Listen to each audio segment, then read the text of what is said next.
very closely.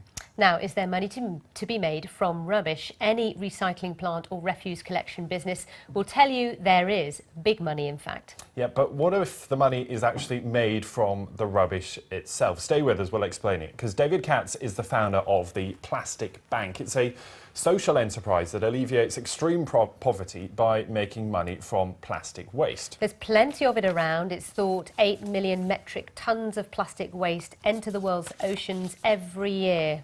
Well, the Plastic Bank encourages residents of poorer communities to collect plastic that litters beaches, and they can then turn that into a form of currency. They trade in the material at the Plastic Bank's recycling centres, and in return they can receive various things like cooking oil, for example, or they can get their phones charged. So then, to make the money, the startup recycles the plastic and sells it on to bigger businesses. That therefore generates the revenue that, of course, also means it is helping the environment. Well, David Katz, the founder of the Plastic Bank, is with us now. David, welcome to Business Live. Nice to see you. Thank you. Good morning. We've touched on how it works and we've run through that. So just explain where in the world this operates, because plastic in oceans affects a lot of places. But just talk us through the biggest areas for you when it comes to the bank. Well, the Plastic Bank currently is operating and fully executed in Haiti, the poorest country in the Western Hemisphere. 10, 12 million people living in extreme poverty. We have a chain of recycling markets there, and we continue to build to encourage the collection. And if you've ever been in a place with extreme poverty, you see that there's happens to be an abundance of waste as well. And in those countries where they don't and can't afford a solid waste infrastructure, that's what we provide. So you're operating in Haiti in earnest. I understand Brazil is either next on the list. Brazil's next on the list in the urban implementation, working within Sao Paulo.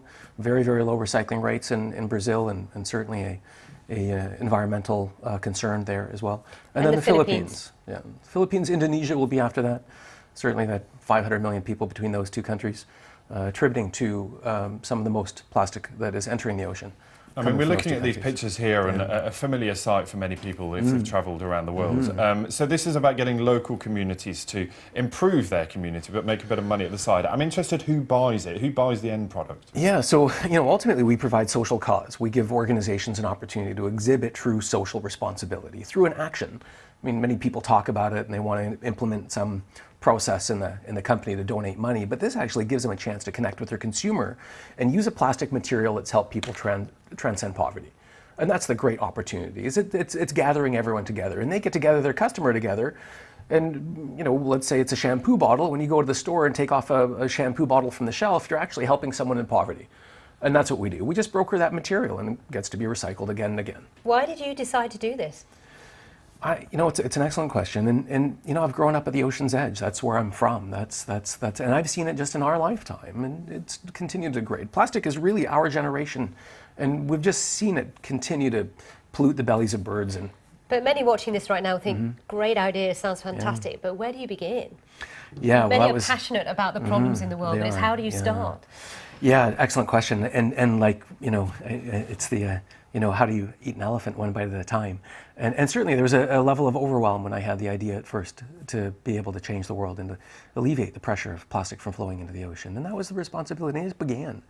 And it came in the idea that we needed to reveal the value in that plastic waste. It's if you come across a bar of gold on the ground and you have no way to exchange it, no way to use it as currency, do you pick it up? So no, you don't. And that's what we do with plastic. We just provide the opportunity for it to be monetized. David, really nice to see you. I wish we could talk more, but best of luck with the project. It sounds really interesting. Thank you very much. Great to meet you. Thanks for being on the programme. Thank you.